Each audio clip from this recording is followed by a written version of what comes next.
வரப்போற செப்டம்பர் 1ஆம் தேதி, அதாவது மாதம் 1ஆம் தேதியிலிருந்து ஒரு புதிய நடைமுறை ஒன்று அமலுக்குள்ள வருது. அதாவது போக்குவரத்து விதிமுறைகளை மீறுகின்றவர்களுக்கு விதிக்கப்படுகின்ற தண்டப்பணங்கள் இருக்கு தானே. இந்த தண்டப்பணங்கள் எல்லாமே ஆன்லைன் மூலமாக டிஜிட்டல் முறையிலான கட்டண பரிமாற்றத்தில தான் பண்ணணும் அப்படின்றத இன்றைய நாள்ல அறிவிச்சிருக்காங்க.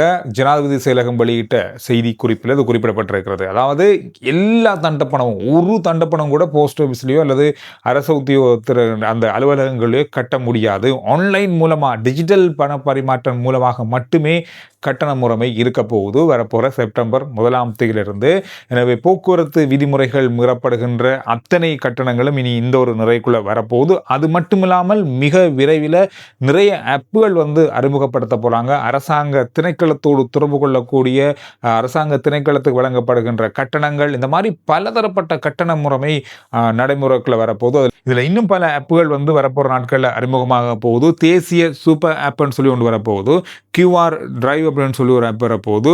அதே மாதிரி இன்னும் பல ஆன்லைன் மூலமான ஆப்புகள் வரப்போற நாட்கள்ல அறிமுகப்படுத்த போறாங்க. இதற்கு காரணம் சொன்னா எல்லாமே டிஜிட்டல் முறையிலான பணப்பரிமாற்றத்துக்கு மாறுகிறது இலங்கை.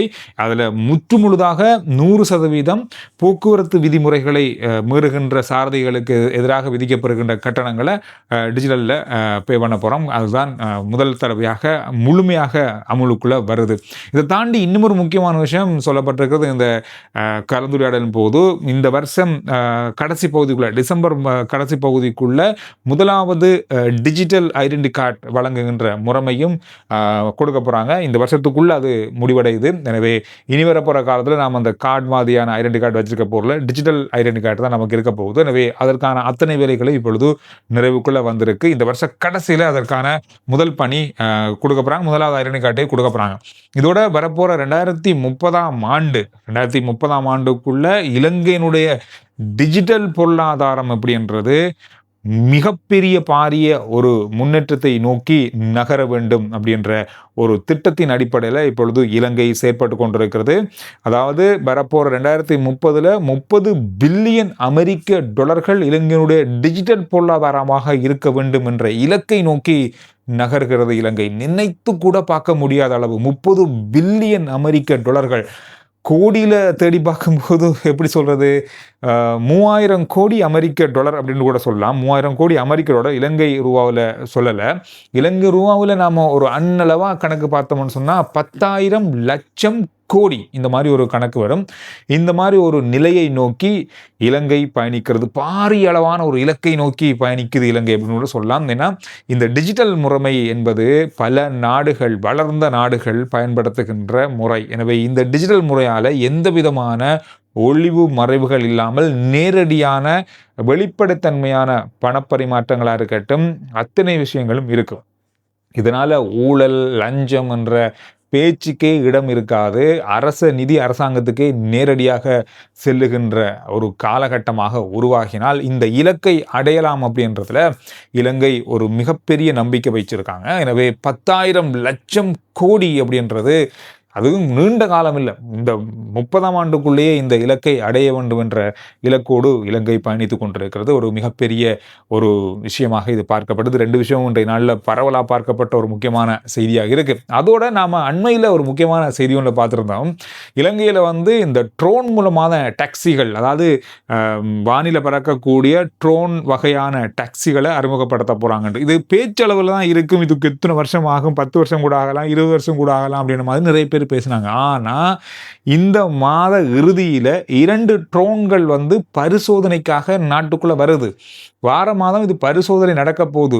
வரப்போற அடுத்த ஒரு 3 மாத காலத்துல இந்த ட்ரோன் வசதி மூலமாக பயணிக்க போகின்ற பயண டாக்ஸி ஆரம்பிக்க போறாங்கன்னா பாருங்க, அவ்வளோ வேகமாக இந்த வேலை திட்டம் நடக்க ஆரம்பித்திருக்கிறது. முதல் கட்டமாக 25 கிலோமீட்டர் தூரத்தை பயணிக்கக்கூடிய டாக்ஸி ட்ரோன்கள், அதாவது மேலே பறக்கக்கூடிய ட்ரோன்களில் நாங்கள் பயணிக்க போகிறோம். இது வந்து விமான நிலையத்தையும் போர்ட் சிட்டியையும் இணைக்கின்ற ஒரு பயணமாகவும், காலி அதாவது கடற்கரை, அதாவது தெற்கு கடற்கரையோடு பயணிக்கக்கூடிய 25 கிலோமீட்டர் தூரத்தை கடக்கக்கூடிய அளவிலான ஒரு பயணமாக இது இருக்கும் அப்படின்னு சொல்லப்படுது. இதற்கான கட்டணங்களும் சில இடங்களில் வெளியாகிறது. அது உத்தியோகபூர்வமாக இல்லை. கிட்டத்தட்ட ஏர்போர்ட்ல இருந்து போர்ட் சிட்டிக்குள்ளே வாரத்துக்கான கட்டணமாக பல கட்டண முறைமைகளை போட்டிருந்தாங்க. அது 100% இல்லை. ஆனால் இந்த முறைமை, அதாவது இந்த சேவையை பரிசித்தற்கான அத்தனை முடிவுகளும் இப்படி எடுக்கப்பட்டு, அந்த தரவுகள் எடுக்கப்பட்டு, அந்த பாதை அமைப்புகள் எந்தெந்த ஏரியாவில் போகிறது அப்படின்ற முழு விவரங்களும் இப்பொழுது முடிக்கப்பட்டிருக்கு. ட்ரோனும் வந்து நாட்டுக்குள்ளே வரப்போகுது இன்னும் 2 கிழமைக்குள்ள. நல்ல ஒரு விஷயம்தான். வெற்றி அளிச்சா இலங்கையினுடைய சுற்றுலாத்துறையில் மிகப்பெரிய பாரிய ஒரு முன்னேற்றத்தை இது சந்திக்கும்னு சொல்லி எதிர்பார்க்கப்படுது. கிளிநொச்சி பளை பிரதேசத்தில் தமிழீழ விடுதலை புலிகளுடைய ஒரு முகாம் ஒன்று இயங்கி வருகிறது அப்படின்ற ஒரு செய்தி கடந்த நாட்களில் ஒரு சமூக வலைத்தளங்கள் மூலமாக பரப்பப்பட்டு ஒரு பெரிய அளவான ஒரு சலசலப்பை ஏற்படுத்தியிருந்தது. நேற்றைய நாளில் இதுக்கு அமைச்சரவை கூட்டத்தில் வைத்து விளக்கமும் அளிக்கப்பட்டது. இன்றைய நாளில் அது தொடர்பான செய்தியை பதிவிட்ட நபர் கைது செய்யப்பட்டு நீதிமன்றத்தில் ஆஜர்படுத்தப்பட்டிருக்காரு. அவருக்கு 2ஆம் தேதி வரையில் விளக்கமறியல் வைக்கப்பட்டிருக்குது நீதிமன்றத்தால். இந்த செய்தி ஒரு போலியானது அல்லது பொய்யான செய்தி அப்படின்றத நீதிமன்றத்தில் போலீசார் தெரியப்படுத்தியிருந்தாங்க. இந்த மாதிரியான போலியான செய்திகள் சமூகத்தின் மத்தியில் குழப்ப நிலையை ஏற்படுத்தக்கூடிய செய்தி அப்படின்ற ஒரு குற்றச்சாட்டின் பேரில் போலியான தகவலை பரப்பினார் என்ற குற்றச்சாட்டின் பேரிலும் அவர் கைது செய்யப்பட்டு தான் விளக்கமறியல்ல வைக்கப்பட்டிருக்காரு. அச்சிடப்பட்ட புத்தகங்களுக்கு இலங்கையில் விதிக்கப்படுகின்ற வட் வரி தொடர்பாக கடந்த நாட்களில் பெரிய ஒரு குற்றச்சாட்டு முன்வைக்கப்பட்டு கொண்டே இருக்கு. அது தொடர்பாக இன்று நாள் ஒரு செய்தி வழியாக இருக்கு. இலங்கையில் வந்து அச்சிடப்பட்ட புத்தகங்களுக்கு அதிகளவான வட் வரி விதிக்கிறாங்க. இதன் காரணமாக 40 முதல் 50% எழுத்தாளர்கள் இந்த துறையை விட்டு விலகிட்டாங்க. காரணம் என்னன்னா, அச்சிடப்பட்டு வெளியிடப்படுகின்ற புத்தகங்களுக்கு இந்த வட் வரி இருக்கிறதால புத்தகத்தோட விலை அதிகம். அதனால புத்தகம் வாசிக்கிறவங்க புத்தகத்தை வாங்குறதுல மிகப்பெரிய அளவு பின்னடைவு ஏற்பட்டதால இந்த துறையை விட்டு நிறைய பேர் விலகிட்டாங்க. அது மட்டும் இல்லாமல் புத்தக வெளியீட்டு நிறுவனங்கள் கூட 50% அதிகமான நிறுவனங்கள் இந்த துறையிலிருந்தே விலகிட்டாங்களாம். இதனால இந்த புத்தக வியாபாரம், புத்தக வெளியீட்டு, இந்த மாதிரி புத்தக தயாரிப்புகள் என்பது நாட்டில் மிகப்பெரிய ஒரு நெருக்கடியை சந்தித்திருப்பதாக சொல்லப்பட்டிருக்கிறது.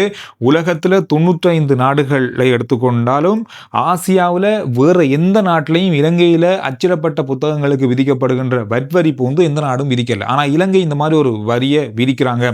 இது இன்றைக்கு நேற்று கொண்டு வரப்பட்டதில்லை. 2023ஆம் ஆண்டு இந்த வட் வரி அமுலுக்குள்ள வந்தது. அந்த காலத்திலேருந்து புத்தக எழுதுறவங்க, இந்த படைப்பாற்றல் செய்து புத்தகங்களை வெளியிடுறவங்க, புத்தகங்களை வெளியிடுற நிறுவனங்கள், அச்சகங்கள் என்று இந்த துறையிலிருந்து மிகப்பெரிய அளவான இடத்தை விட்டு விலகி இருக்காங்க. நோரேலியா, தலவாக்கலை ஆகிய பிரதேசங்களில் வீதி பரிசோதனைகள் நடந்திருக்கு. அதாவது வீதிகளில் பயணிக்கின்ற வாகனங்களை அதாவது பரிசோதனை செய்கிற, அது தரத்தில் இருக்கிறா, பயணிக்கக்கூடிய வகையில் இருக்கிறா, பாதையில் ஓடக்கூடிய தரம் கொண்டிருக்கிறா என்ற பரிசோதனைகளில் 40 வாகனங்களை பரிசோதனை செஞ்சதில் 28 வாகனங்கள் சேவையிலிருந்து நிறுத்தப்பட்டிருக்கிறதாம். அந்தளவு மோசமான முறையில் இந்த வாகனங்கள் இருந்திருக்கிறது.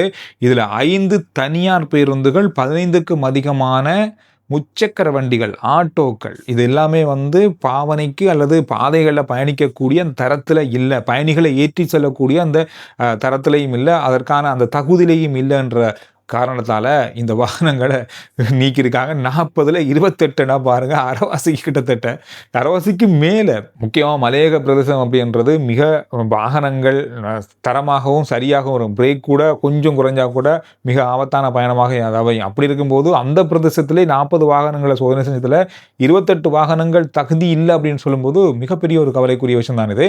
எனவே இந்த விஷயங்கள் தான் இன்றைய நாளில் பார்க்கப்பட்ட செய்திகளுடைய சுருக்கம். RJ Chandru report WhatsApp channel, அதுக்கான லிங்க் முதல் கமெண்ட்ஸில் டிஸ்கிரிப்ஷனில் வச்சுருக்கேன். ஃபாலோ பண்ணுங்கள். சுருக்கமான விரைவான செய்திகளை கூட நீங்கள் வாட்ஸ்அப் மூலமாக உடனுக்குடன் அறிந்து கொள்ளலாம்.